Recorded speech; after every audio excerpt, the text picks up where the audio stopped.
24 घंटे आज मैं बिना बोले और बिना किसी से बात करे रहने वाला हूँ आज।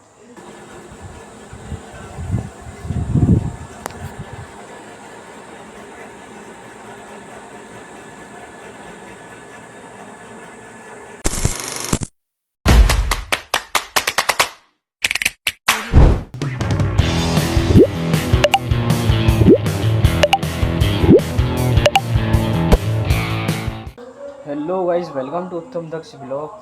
तो गाइस आज मैं एक चैलेंज करने वाला हूँ 24 घंटे, यानी कि 24 घंटे आज मैं बिना बोले और बिना किसी से बात करे रहने वाला हूँ आज। देख पाता हूँ कि मैं कितनी देर रह पाता हूँ। और अभी फ़िलहाल मैं बजे हैं लगभग, अभी मैं थोड़ी देर में घड़ी लेके आता हूँ तो मैं टाइम दिखाता हूँ, फिर उसके बाद मेरा चैलेंज शुरू हो जाएगा।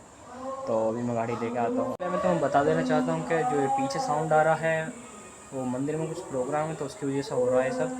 तो उसकी ज़्यादा टेंशन ना लें। तो बाकी मैं अपना चैलेंज शुरू करने वाला हूँ। बस मैं अपनी घड़ी लेने जा रहा हूँ थोड़ी देर में, तो देखिए जल्दी से। तो भाई इस टाइम बज रहा है 1 और मेरा चैलेंज शुरू होता है बिल्कुल अब, वो भी 24 घंटे तक। देखता हूँ कि मैं बिना बोले और कि बिना किसी से बात करे रह सकता हूँ या नहीं। तो मेरा टाइम स्टार्ट होगा अब जस्ट।